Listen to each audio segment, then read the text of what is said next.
Ay, magandang gabi ho mga boss, mga kamping. Salamat doon sa dumadagdag na subscriber, mas pa konti-konti. Like nyo na rin ho, mag-like ho kayo pagka nagustuhan nyo. Ito, malamang magustuhan nyo itong topic natin ngayon, mga topic natin ngayon mga boss. Halo-halo po ito. Umpisahan ho natin dito sa 23 hours ago po ito ha. Magbibigay lang ho tayo rito ng ating reaksyon. No? Meron po itong 233,423 views. Ha? Kasi matagal na ho itong problema na to ng mga nawawalang sabungero.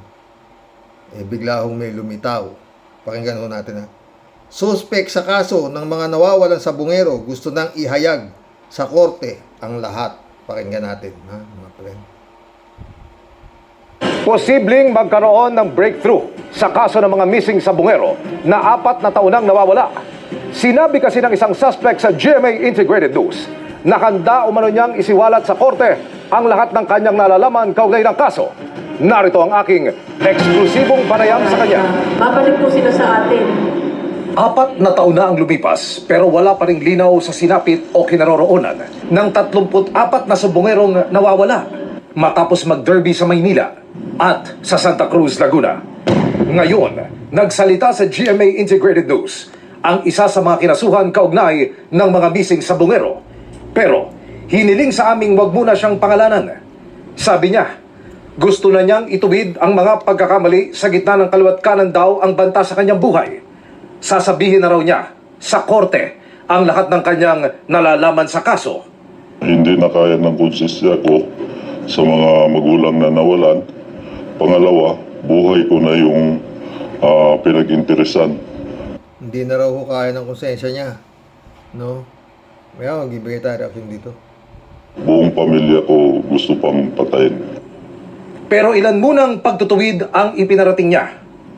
Hindi anya siya ang isa sa 2 lalaki sa isang cellphone video gaya ng inihayag ng pulisya na kasama ng isang nakaposas na lalaki na ine-escortan palabas ng isang sabungan sa Santa Cruz, Laguna. Hindi ako yun. Yung 2 na yun, kilalang kilala ko yun. Driver sa farm yun. At security. Alias Toto at saka alias Dudong. Yung Toto, may tato sa paa yun. Ang nakaposas na lalaki, kinilala ng pulisya na si Michael Bautista, isa sa mga nawawalang sabungero. Alam ko, binitbit niya at may taong kukuha doon. Inabot niya lang yun sa taong kukuha. Ano po ang sala nito? Bakit ito inilabas ng bulungan, ng sabungan nito? Gumagawa ng kalukuhan yan doon sa loob ng sabungan. Ano ibig sabihin mo nun? Tsupi ang ginagawa, illegal na gawain sa sabungan. Yun ang kasalanan nila. Alam nyo, totoo po yan. Kasi sa tagal ko rin hong nanabong, no? Pag ho talaga ng ganyan, marami ho dyan eh. Marami hong klaseng tsope ho dyan. Meron hong pinupurgay manok. Meron hong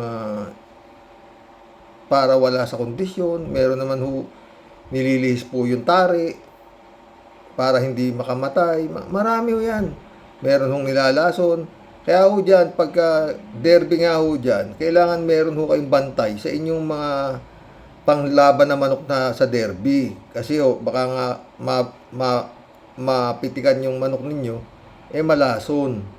Ganun po yan. Marami hong kalokohan ho dyan. Taon ho akong nanabong. Hindi ho ako basta-basta. Matagal po akong nagsasabong na yan. Pero, libangan lang. Hindi naman kagaya ng iba na halos itaya na yung kanilang ari-arian dyan. Marami hong addict dyan eh. Hindi ho ako ganun. Pero yun nga marami hong ganyan dyan. Sindikato ho yan. Mostly ho, yun nga, sa tari. Nililihis po nung nananari. Yung tari. Maski palo ng manok, hindi ho siya makakamatay. Kasi nga ho nakalisan tari. Ang tari po ng manok, sa totoo lang, matalim pa ho yan sa labahay. Kaya pag tama ho ang kabit niyan, isang paluan lang, 2, may mangyayari na. Kung palo ng palo yung manok mo, hindi tayo pa rin yung kalaban, talagang may halo na ho yan, talagang hokus-pokus. Patuloy natin to, mga friend, ha? Pero yun nga, mahirap pong patunayan yan, yung mga sinasabing nanyope, mga ganun. Hindi ko ganun. Sa tagal kong nanabong, kukunti kong ano kung umulusot na ganyan eh. Nabibisto, bihirang-bihira. At yun nga, karamihan ho dyan, inaaresto, binibigay sa kapulisan, binubugbog, pero hindi ho pinapatay. Oo. Pinapahuli ho, nakakapagpiyansa naman, nakakalaya din sila. Pero ito, 34 na sabungero, ni buhok wala hong makita. Tuloy natin. 4 na taon na. Tuloy natin. At nagkaroon pa ho ito ng hearing sa Senado, at ang nadidiin nga ho rito, ayon sa mga investigasyon, itong atong ang tuloy. Ang panyonyope ay isang uri ng pandaraya sa sabong sa pamamagitan ng paggalaw sa tari ng manok para matalo ito. Una nang itinanggi ng pamilya ni Michael Bautista ang paratang na ito. Samantala, ang ilan sa pamilya ng mga nawawalang sabungero, tinanggap ito bilang magandang development sa kaso. Pagod na po ako, matanda na po ako, 76 na ako. Ito man lang po ay may bigay niyong tulong bago man lang po ako mawala. Makita ko na yung anak ko, buhay man o patay na. Gara na, kung nasaan ka man ngayon, ay doon na ang tagal na akong nagtiis, naghirap. Nako mga friend, huwag na ho kayong umasang makikita niyo pa yung inyong mga anak. Baka ho yan ipinakain na sa buhaya o kung saan inilibing ng... Hindi niyo na ho yan makikita. Sinabi naman ni Secretary Rimulya, di ba? Huwag na kayong umasang buhay pa yan sa tagal na eh. Di ba? Tuloy natin. Mamaya tayo ibigay pa ng ibang reaksyon dito. Sobrang sakit yung nararamdaman ko. Talagang may Diyos. Ito na. Dahil sa Kanya na lang namin inasayan na Diyos ko, kayo na po ang bahala sa lahat-lahat ng hirap ng kalooban namin. Siguro po mabibigyan na po kami ng hustisya. Malalaman na namin kung ano nangyari sa mga kamag-anak namin. Ayon kay alias Toto, Anong malalaman yung nangyari sa mga kamag-anak niyo? Pinatay napagbintangan, walang due process. Basta napagbintangan na nanyonyopi kayo, patay. Kasi 34 ho eh. Ang dami naman. Baka yung ano dito, nagturo pa ng nagturo eh. Kaya dumami mga naging suspect na pinagdadampot lang ho nitong amo nila. At yun nga, pinapatay. Tuloy. nag-request na siya sa gobyerno ng security. Patapos na rin anya ang affidavit na naglalaman ng lahat ng alam niya sa pagkawala ng mga sabungero. Ako ang susi ng lahat. Pag ako nawala, Siya raw ang susi ng lahat. Pag siya nawala, tuloy. tanggal ang kanilang problema. Sa tingin ko, kahit bayaran ako ng pera, papatayin din ako.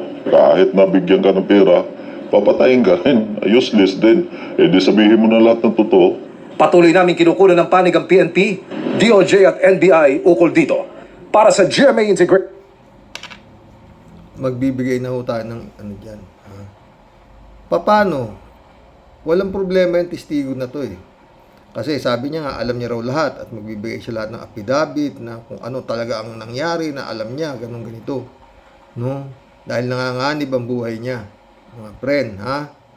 Sinaska niya sa Mutabato, ganun din. Diba? Sinabi pa nga nila na talagang kung ilan ang kanilang pinatay dahil sa utos ni Duterte, ni Superman. Kinachap-chap pa nila. Yung mga biktima nila. Andun na nga si Duterte sa dahig dahil sa testimonya nila Cañas at Mutabato. Pero dito, walang naging kaso.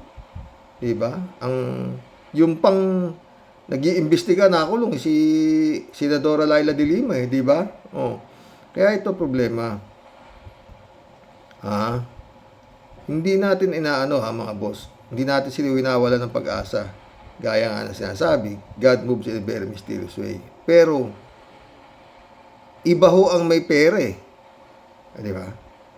Kagaya to Sara Duterte, katakot-takot ang 16 ang abogado niya para ipagtanggol siya sa mga kahayupang ginawa niya sa Pilipinas. Pagbabanta niya sa buhay nung mag-asawa, First Lady, saka yung si PBBM, saka yung Speaker of the House.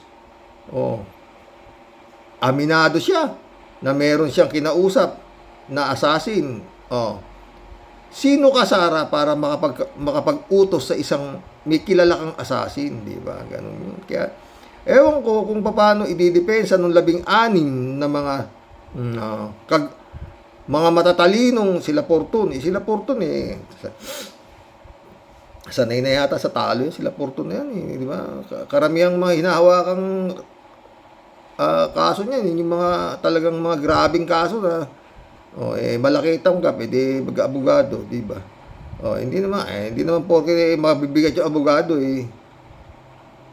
na ipapanalo yung kaso. Lalo-lalo na yung ganitong klaseng kaso kay Sara Duterte. 7! Article of Impeachment, 7. Isa lang doon sa 7 lumusot. Convicted na si Sara Duterte, di ba? Paano? Antitibay nung kaso. Mga acknowledgement receipt, so ever, di ba?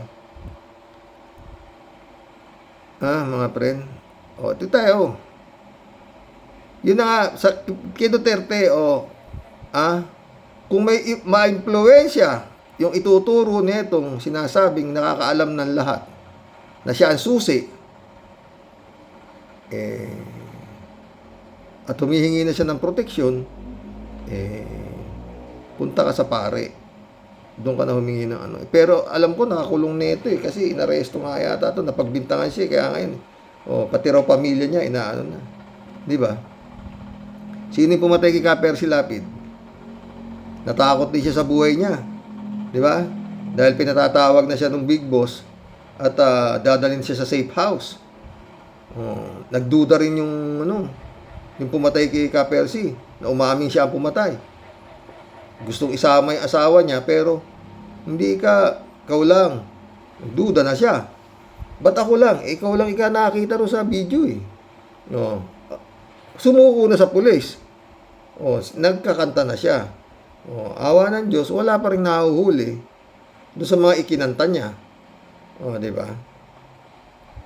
Si Bantag, wala. Ang dami ewan ko pa paano nangyayari, nung nahuli nung natanggal si Bantag sa Bucor, ang dami lumabas na mga kung ano-ano, mga malalalim na hinukay. Ano na nangyari doon? Natabunan na ba? General Katapang. Ano na yung nangyari doon sa deal? Doon sa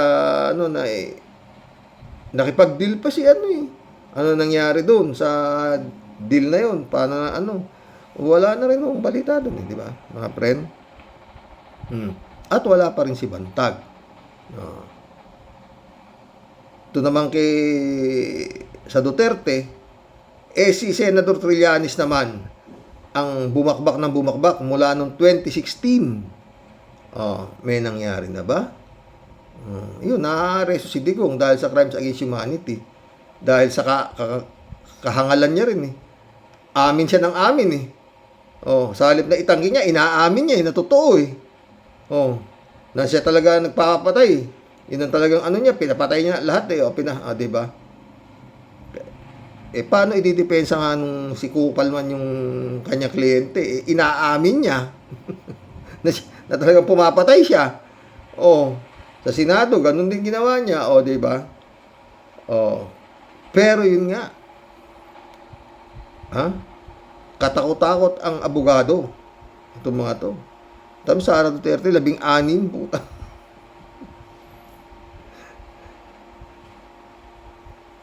Paano? Diyos me. Yun lang dalawang articles of impeachment, yung tungkol sa acknowledgement receipt at saka yung pagbabanta niya sa buhay na. Trabaho ba naman ng isang normal ang utak na sabihin mo na ano na nangyari sa sinampang kaso ng NBI na inciting to sedition sa grave threat? Wala pa rin. Mahihirapan ho ito. Mahihirapan ho yan. Yun lang ho masasabi ko dyan, mga friend. Reaksyon ko dyan. Kung ma-influence ang tao yan, dadaan ho sila sa butas ng karayom bago mahuli kung sino nga yung tinuturo nito na susi daw siya sa nawawalang 34 na sabongero. Ito balik tayo kay Digong.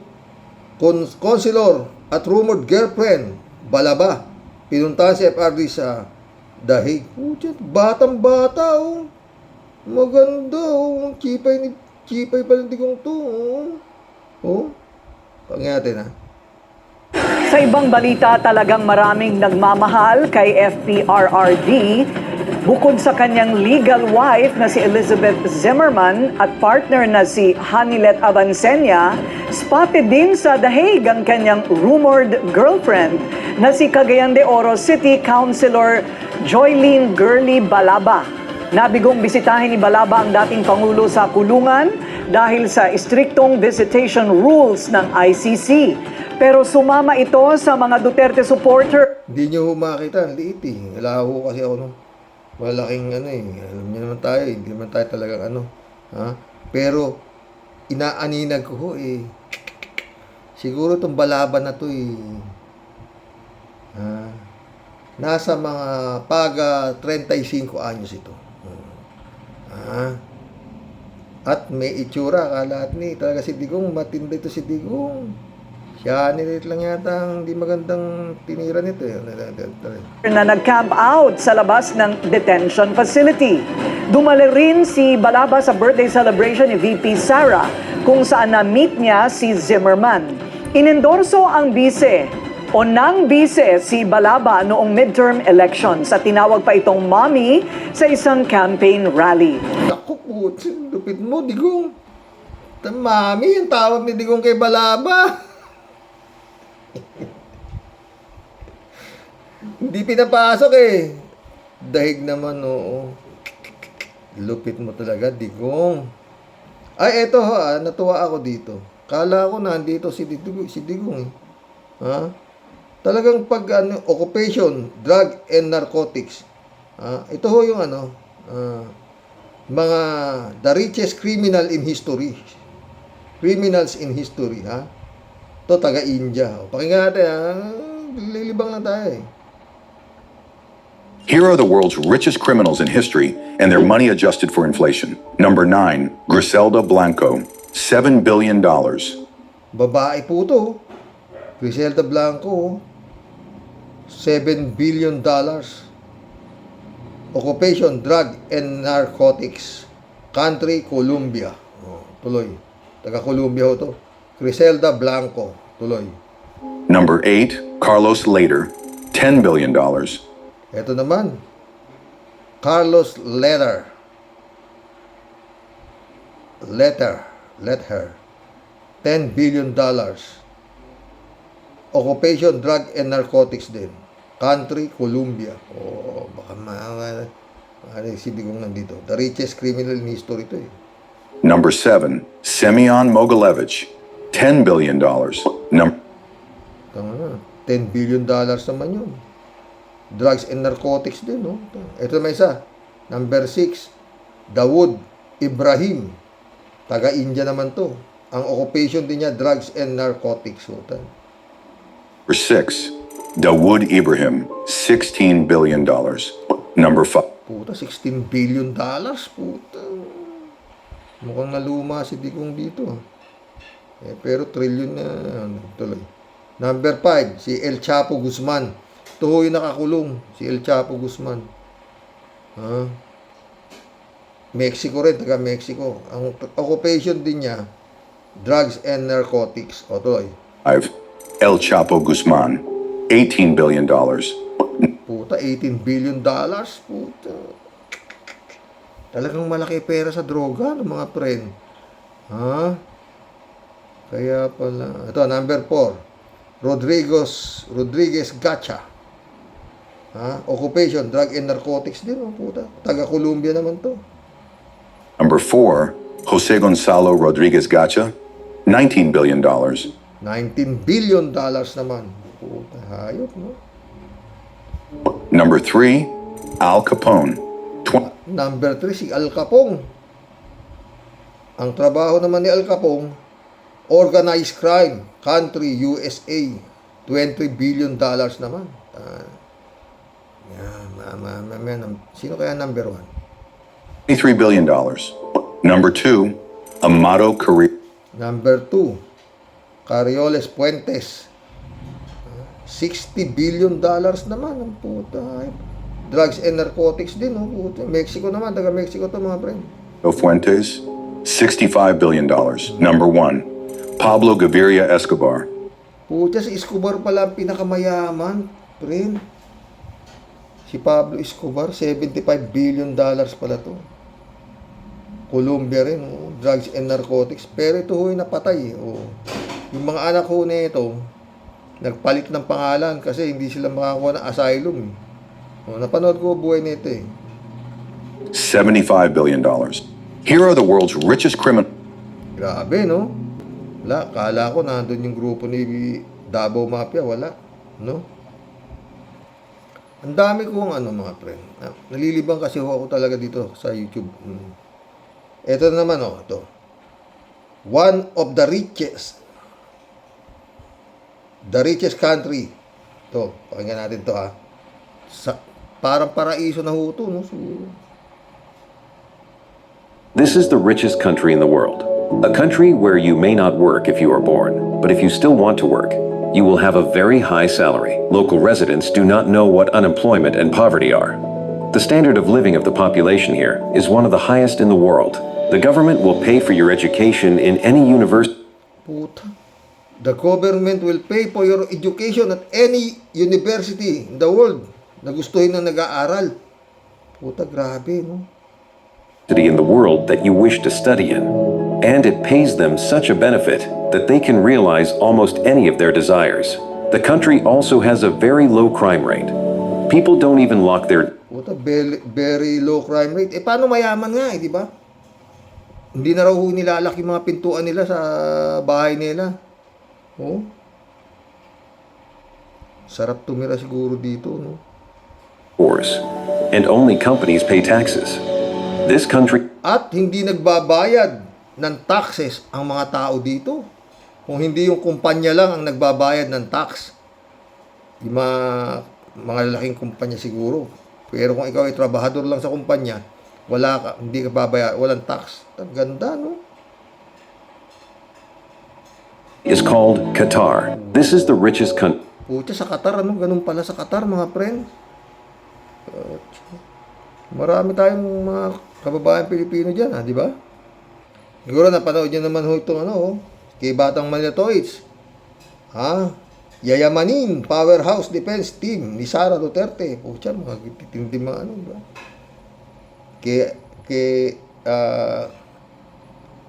Kabunyog Enzo Recto naman kay attorney. Hindi maisasalba si Sara kahit pa gaano karami at kagagaling ang lawyer niya. Talaga naman hindi na maasasalba yan. Di ba mga friend? Ito si Fortune, ilan ba kumuha dyan ng magagaling na lawyer, hindi rin na isalba, di ba? Yung si Sanchez, yan, namatay na sa loob ng kulungan yun, wala, diba? Magagaling din ng mga abogado nun. Alam niyo, sa totoo lang mga friend, dapat itong mga abogado na to, na sinasabing magagaling, na tanggap ng tanggap na mga kaso na mga talagang mga heinous crime at saka mga crimes against humanity at kung ano-anong kagaya nitong impeachment nito si Sara Duterte, puta. Sana pag na-convict yung nasa defense sila, di ba? Taki mo 16. Tangin yan.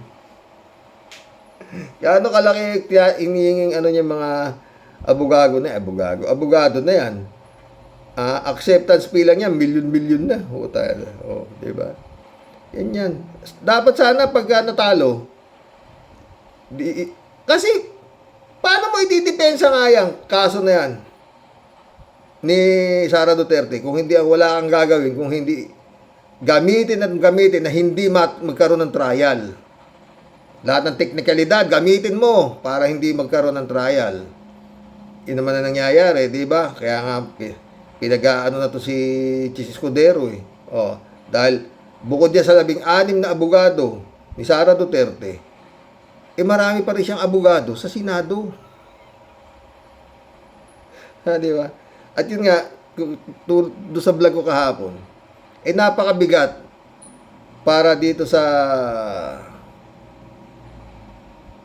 makonvict itong hibang na si Sara Duterte na talaga namang kumontak siya ng assassin, lahat na puta kaparehas din ng tatay niya ito kung tutuusin mo confidential pa niya, hindi maipaliwanag. Ang technique naman loko. Ba't ako lang inaano nyo? Samantala si Marcos, si Bongbong, billion-billion ng confidential pa niya, ba't di nyo imbisigahan? Ba't nyo ako sinisingle out? Dahil bagay ito, ganito. Para sinasabi nitong gaga, itong si Sara, na, ba't ako sinisilip niyo yung ninanakaw ko? Yung si Bongbong, billion-billion yung confidential pa niya, ba't di nyo imbisigahan? Ba't yung ninakaw ko lang? Parang ganun yun, di ba? Sa halip na idepensa niya, hindi ako nagnakaw, nagtuturo siya ng mga ibang posibleng magnanakaw. Tanginang yan. Magaling to. Kaya sabi niya, magkakaroon ng bloodbath. Diba? Hindi ko kawawa ho talaga dito sa Pilipinas. Pag ikaw wala kang, ordinaryo ka lang. At talagang dapat, pag naging politiko ka dito sa Pilipinas, talagang napakalaking bintahe mo. Unang-una na nga, magnanakaw ka na, honorable pa tawag sa iyo.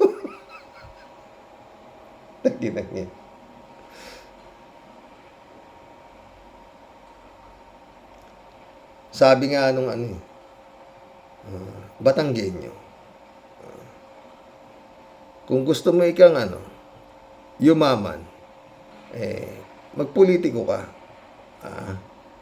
at magtayo ka ng sarili mong rehilyon. Pag marami kang napaniwalang miyembro, peacetime ka na. Diba? Kagaya si Villanueva, puta, pastor pala yun. Nangangaral pala yun. Tayo na. Akala mo rin, matindi ka. Akala mo rin kung mangaral sa tablado ng mga... pero anyway, matanda na yung tatay niya.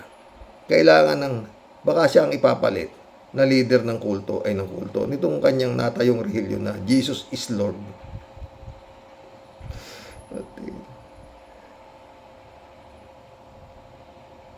Yan ang Jesus is Lord na yan. Yun ang si Villanueva. Tumakbong presidente yan. Talo. Kala niya mananalo na siya. Kinuwenta niya yung miyembro niya. 4 na milyon yata daw sila tinamis niya sa 4. Di 16 million na. Panalo na ako presidente. Natalo. Hinahanap niya yung boto.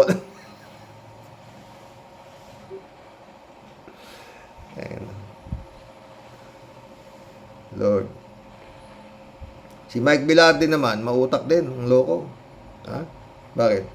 Pinatatakbo din siya ng mga miyembro niya, marami ring naloko. Marami ring naniniwala doon. Kay, El Saday, naniniwala doon. Sabi niya, walang problema kung gusto niyo akong tumakbong presidente. Pero kailangan kayong mga miyembro ko, kayong mga... kumuha kayo ng 10 signature, kada isa sa inyo. At ibigay niyo sa akin yung mga signature na boboto ako. Kada isang miyembro, mga isang miyembro ko. 10 ang kailangan makuha ninyong pirma na ako ang iboboto bilang Pangulo. Tatakbo ko. Sigurista si Velarde.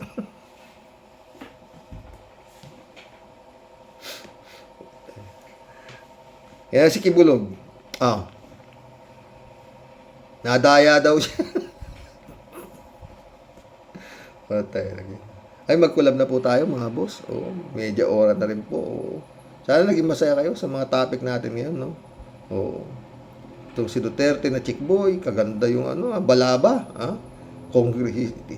Ginawa niyang kongresista, no? Tawag ito, mami ang tawag ni Duterte. Ay, kalat ni. Yun ang mga sabungero, dasal po ang maiano nyo na lang, itutulong ninyo sa inyong mga nawawalang kaanak, anak, asawa. Dasal na lang po talagang tama sabi ng isang biktima na 76 years old na lang siya, ganito, dasal na lang. Kung matagal na po yan. Napanood ko po yung hearing niyan sa Senado at yun nga, ang itinuturo si Atong Ang. Oo. Nung isang narinig daw niya na si Atong Ang ito, pero wala nangyari. Di ba? Atong Ang, gaano kayaman si Atong Ang?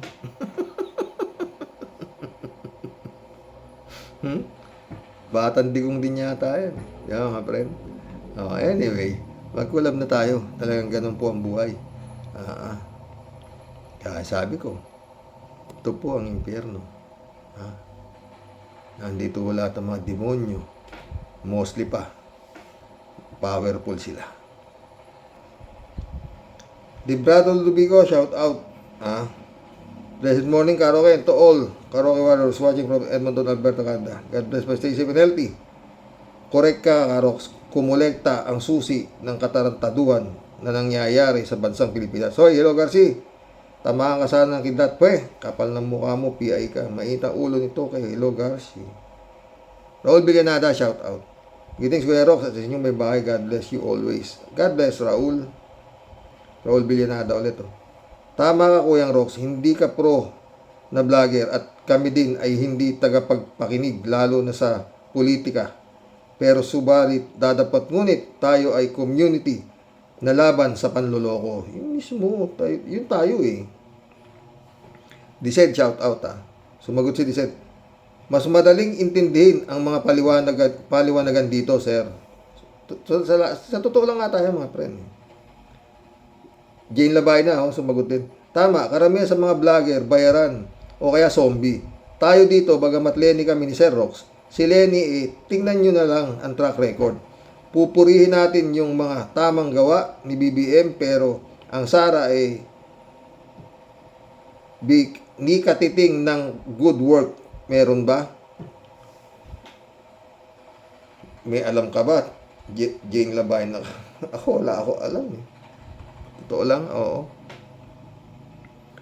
Walang niya yun, hayop talaga yun, Mas matindi pa sa ama niya, tama sabi ng tatay niya, mas matindi yung anak niya na yun, Puring-puri ng tatay niya yun, sa walang yan, di ba? Raul Villanada ulit, Ang mga politiko na ito, na mag-aabsuelto kay Sara Takaw, ay bagsak na ang karera nila sa politika. Mahihirapan silang makarecover, babaunin nila ang ngit-ngit ng taong bayan. Wala yan, friend. Di na ako naniniwala dyan ngayon. Noong araw. Ngayon, puta mas walang yaka, mas ibinoboto kang tao. Tignan mo si Bato. Di ba? Tignan mo yung mga Duterte doon sa Davao, puta na. Landslide. Dapat yung Davao, palitan na yan. Duterte City. Ganon. Hindi na dapat Davao ang tawag dyan. Puta yan. Maski na pinagpapatay na yung mga tao dyan. Tanginang yan. Mantakay mo, nakakulong sa dahig, landslide pa nanalo. Anong klase yan? Ala. Pero dapat yan, di ba? Kasalanan na naman ng yan, kumulik, di ba? Kasalanan na naman ng kumulik yan, ba't pinatakbo yan? Ngayon, problema. Sa siya manunumpa, sa siya di ba?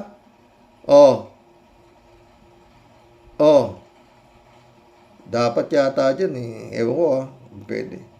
Dapat magreklamo yung dyan yung natalo na kalaban yan. Bakit? Pinatakbo-takbo yan, di naman pala pwede magsilbi. Di, kasalanan ng Comelec yan, dapat manalo. Yung kalaban niya si Digong, hindi yung Vice President. Hindi yung vice mayor niya na si Baste. Di ba? Alatang-alata na, winawalang niya yung ewan ko. Tuloy tayo. Raul Villanada ulit. Magpapabinyag na ng bagong pangalan si Escudero, gawing Escoterte.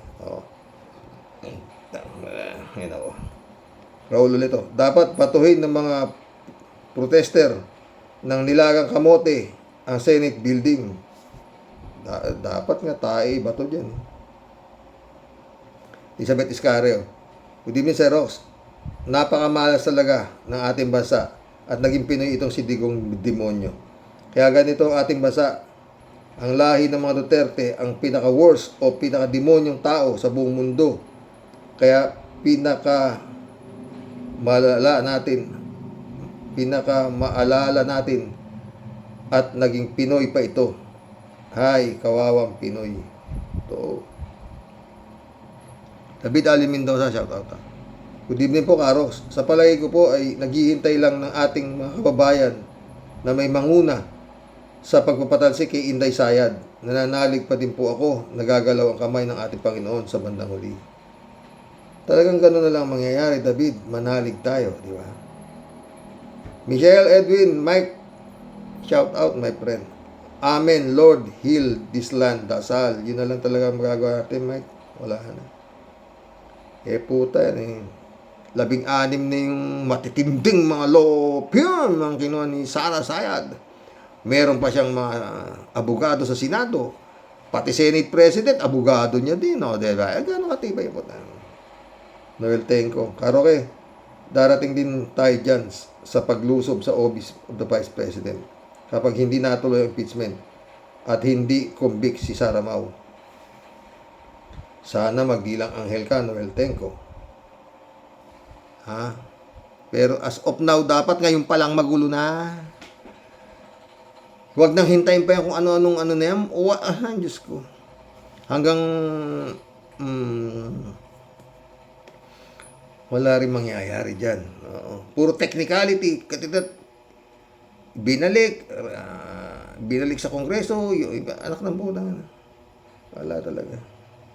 Pakapala na ng mukha sa Senado eh. Elizabeth Iscario. Kitang-kita naman na sobrang ebidensya na itong si Sara naubod ng yabang at puno ng kasamaan sa utak. Dugo nila yan na nakuha sa lahi nila. Kaya yung impeachment na yan, malamang ma-acquit yang si Sara. Sa dami ba naman ng mga senador na demonyo dinagayan nila? Ano pa ba ang dapat nating asahan dyan? Sa dami ng mga Pinoy din na mga walang pakialam. Hay, di ba? Totoo. Federico Mandaco.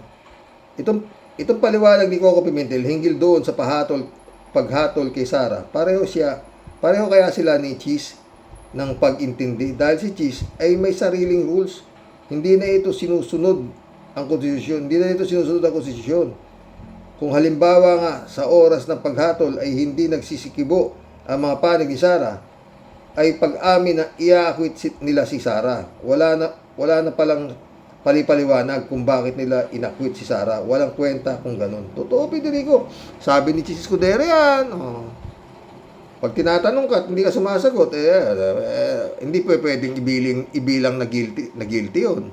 Hindi rin pwedeng ibilang na not guilty yun. Diba?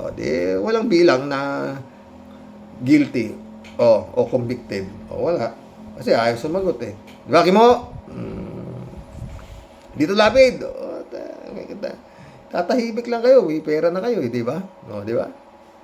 Elizabeth Iscario. Tama kayo, Sir Rox. Dapat lang nabaguhin na ang kwalifikasyon ng isang kakandidato dito sa mataas na posisyon. Dapat lang na may mataas na kaalaman sa batas.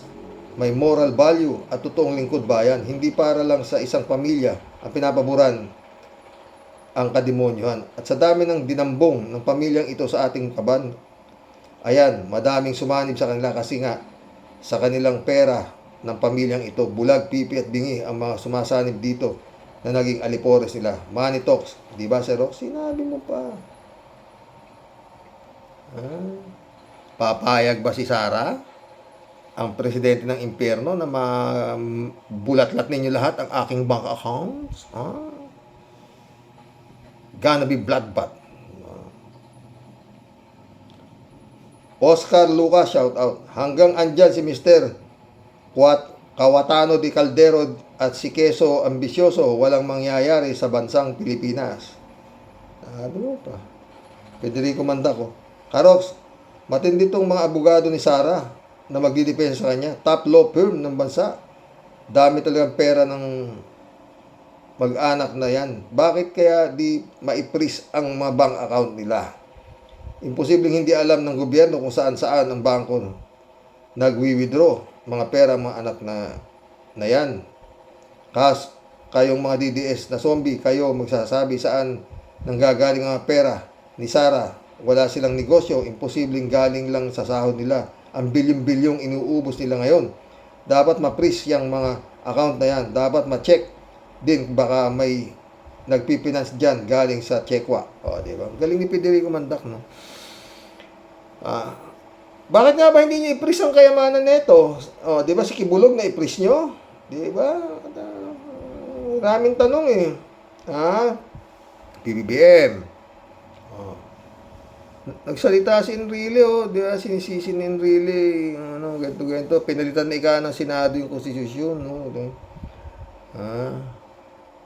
Si Enrile, isa sa pinakaswerteng nila lang sa mundo yan, no? 101 taon na. Laki pa ng sweldo niya. Cheap! Legal Presidential Advisor. Putik yun.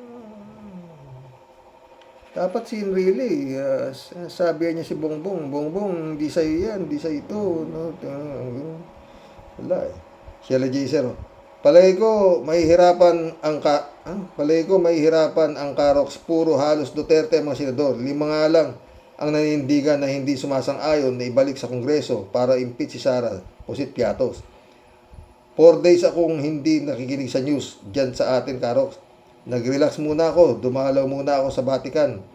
Pinagdasal ko ng malupit na sana ang mandurugas ng kaban ng bayan dyan sa atin. No joke, hindi ako nagbibiro. Malupig na sana yung mga hayop na yan. Nagsimba ka sa Vatican, binandiyan ka sa Rome, Shirley ka. Shirley ulit to. Nung naging presidente si Duterte, nagkaganyan na ang Senado. Puro mga abnoy na halos ang mga nandyan.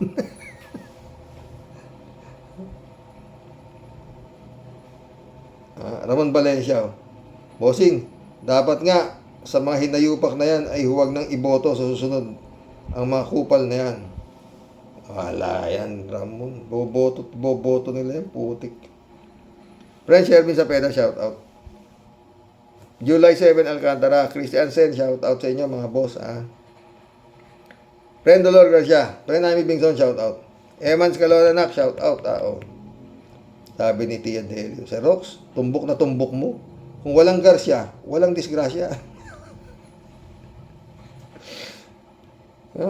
Siya po ang tunay na salarin na dapat pong ibitin ng patiwarik ng taong bayan. Wala po sanang ganitong kababoy na gobyerno. Meron po tayo ngayon. Ganitong kababoy na gobyerno, meron po tayo ngayon. Kung wala pong masisiba at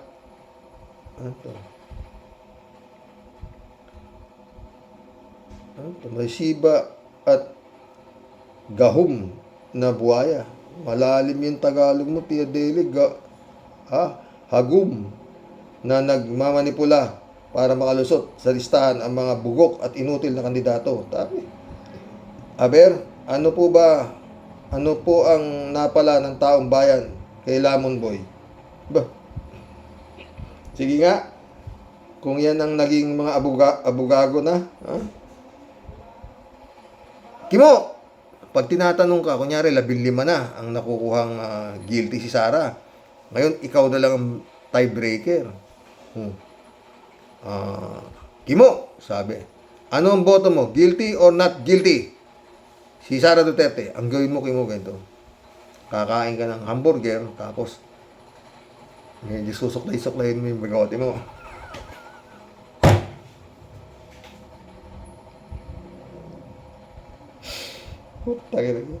Ano ba to?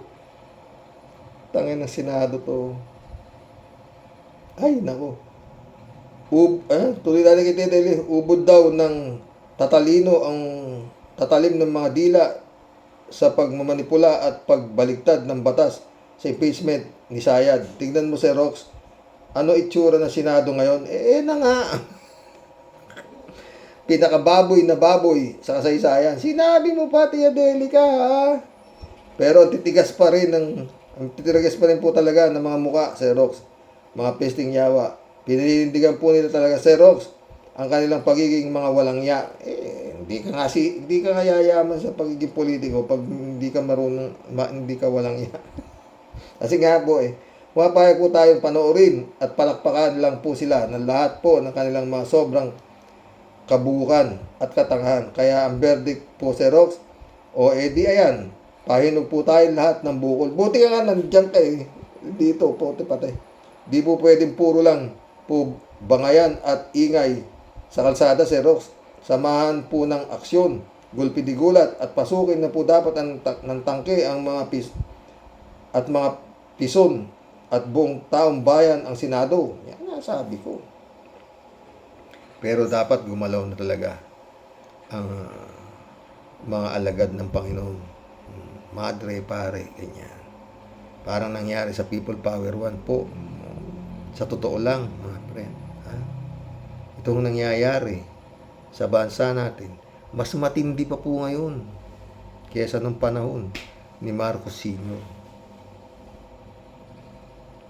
Pinakamatindi nung panahon ni Digong. Tangin.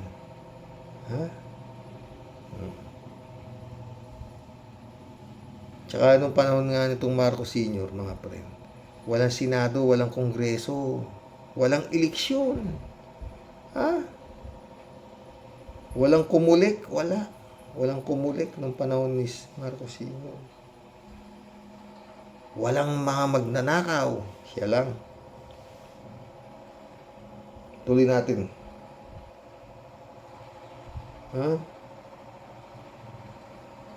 Saan na tayo?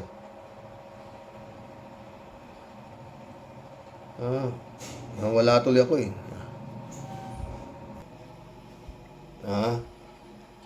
Anong di po maglabasan at magtakbuhan yung mga pinutukan po na lintik na mga pisting yawang mga inutil na yan.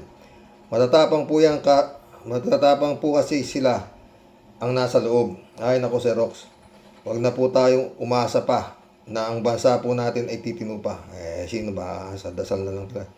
Gatan dyan po ang mga pusakal ng mga buhaya at linta. Mga dayok-dok sa kwarta at kapangyarihan. Wala pong araw na sisikat. At wala pong magandang bukas para sa ating bansang Pilipinas. Mga buwisit, mga leche, kinam. Pwe. Totoo yan, Tia Delica. Sang-ayon ako sa iyo dyan. 100%. Sabi sa Bunao, gandang gabi po, kuya, sa mga warriors. SCCA ay, nako po. Ano to? Ligi ka. Nakakayamot na. Ted, taong bayan, nabibili din sa ngayon. Yun nga, simple-simple naman yung tira mo, Ted. Naniniwala ako sa iyo dyan, 100%. Ang taong bayan. Nung araw, taong bayan. Ngayon, taong bayad. Sabi sa Bunao, dapat pangunahan ng mga kilalang personalidad gaya ng mga kaparit. Yun mismo, di ba? Mga artista at mga matitinong politiko, ang mga media at mga negosyanteng matitino. Nanguna sila, tiyak, susunod ang mga sorry for the words, ang mga mahihirap, God bless po sa impeachment, naway manaig ang katotohanan. Labo yan. Mundo Cheng, shout out Sa mga pangyayari sa ngayon, planado na ng mga Duterte na sila pa rin ang hahawak ng Pinas, sila rin ang maglalaban sa pagkapangulo tulad ni na Sara, Tulfo, Bongo at baka sakali pati si Dorobong Isko ng Maynila na iisa lang ang muka na mayagpag sila dahil sa kapabayaan ni Bongbong bilang mabait ba o takot sa mga Duterte, kaya pati bansa nadadamay sa kahirapan. Dapat nanonood si Bongbong dito sa vlog na to, di ba? Mundo Cheng ito. Itong mga nasa gobyernong ito, sinasamantala ang katangahan at kabubuhan ng kanilang mga kababayan at na kasuka-suka naman talaga. Mismo. Mundo ulit Lahat ng anumang mangyayari sa impeachment ni Sara, lalo na kung mababali, walang dapat sisihin kundi si PBBM. Bakit kamo? Kung sakaling si Digong ang Pangulo ngayon, siya ang batas. Sana ganyan ka rin, PBBM. Kaso, bahag ang buntot mo. Tayo dyan. May buntot ba si PBBM? Ha? Mundo Cheng ulit, oh. Pagka walang nangyari sa impeachment ni Sara, hindi naman nagot ang mga kaso.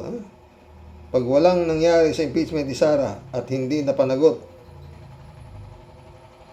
sa kaso na dapat sinisisi dahil kitang-kita naman sa umpisa pa lang, parang ayaw niyang ma-impeach si Sara, mahal niyang Sara. Patay tayo dyan. Ted ulit, oh. Hindi Senate Judge Caroque, Senate Judas Iscariot, except Judge Risa. Diba? Sumagot si 3JC po, for the love of money, nakuha nilang ipanggalulo ang taong bayan, pero hindi pa naman tapos ang boxing dahil kakampi natin ang tadhana. Sana nga, 3JC.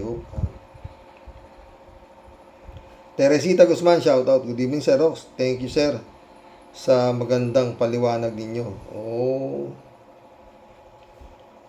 Sana magustuhan mo rin to, Teresita. Maganda naman paliwanag natin dito tungkol dito sa nagkabuhay daw. Mayroon daw ng umpisal na siya, alam niya raw. Diba?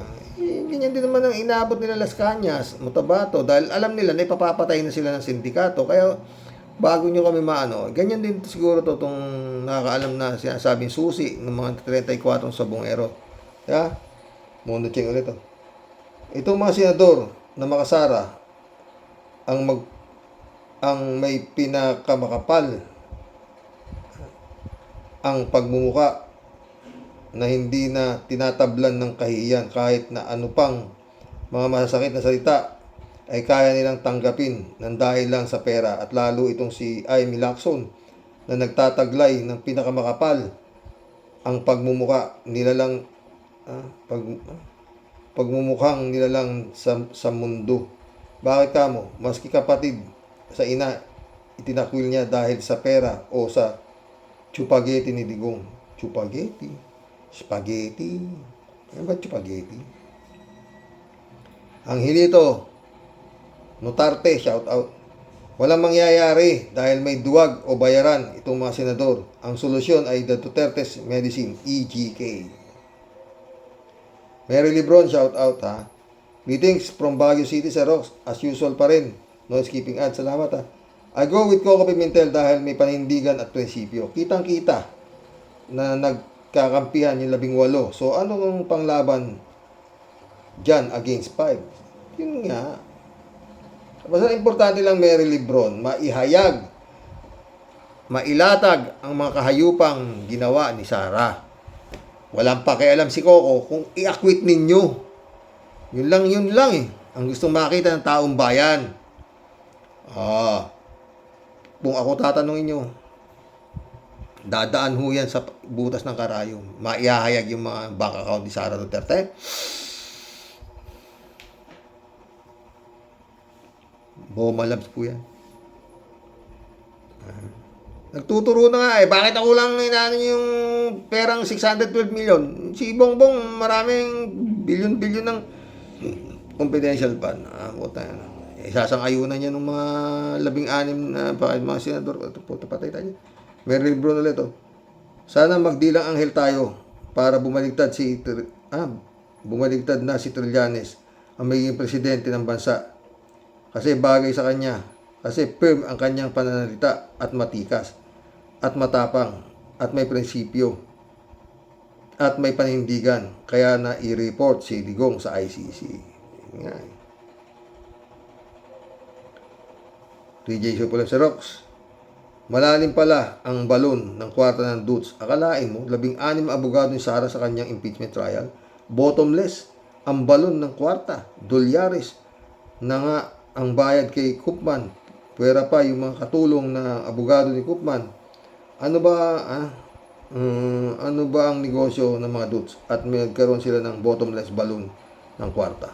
Bah, ikaw naman.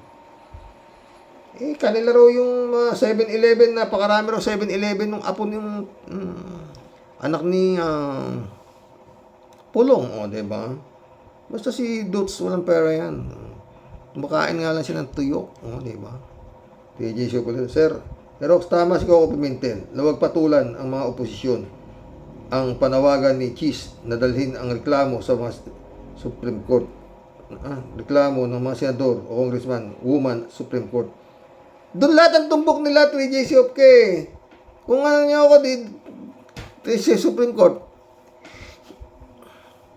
halos lahat yata yung sa Supreme Court. Inapoint ni Digong bago siya bumaba putang ina. Kaya puro sila Supreme Court, Supreme Court. Asan yung pinail ni Gadon na impeachment kay Sara Duterte tsaka kay Digong? Impeachment, disbarment sa Supreme Court. Wala. Samantalang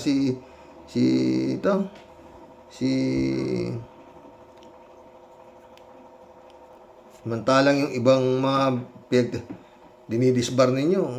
Si Gadon, wala namang kasalanan si Gadon, kundi nagmumura si Gadon, dinisbar niyo si Gadon.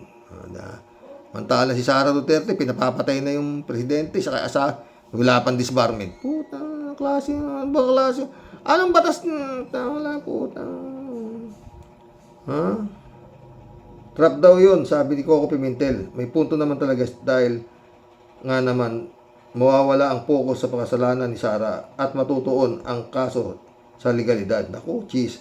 Talagang napaka-Duterte ka. Nagpaka-Duterte ka na. Talagang Efrem, shout out Sinong oras tayo mga preno? 18 lagpas tanga. 18 lampas tangang senadores work from imperno kayo. Efrem ulit, umiiral ng bubokrasya sa gobyerno. Bakit hindi kondinahin ng COMELEC ang pasimuno ng kaguluhan sa gobyerno? Daming abugago, kaya lumaki ang butas ng batas. Ano man ang sabihin sa kanila ay baliwala. Malaki ang sweldo, nakakapagnakaw pa. Sinabi mo. 3J Shop ulit Akalain mong gamitin din ni Cheese ang Supreme Court para daw doon magreklamo ang may reklamo sa kanyang desisyon? Patibong pala yun. Pag nagreklamo ka naman sa Supreme Court, aabuti na siyam-siyam bago bumaba ang hatol. At mamalas-malasing ka pa, hindi pabor ang hatol sa taong bayan. Diligtas na ang mga halimaw ng Senado. Ganun talaga yun. Supreme Court ngayon, Supreme Court niyo ako dali sa Supreme Court. Diba? Yun ang mga style diba? Sara Duterte, nagreklamo rin sa Supreme Court. Illegal arrest yan. Tiyaro niyo ng tatay ko, balik niyo tatay ko rito. Sa Supreme Court. Diba?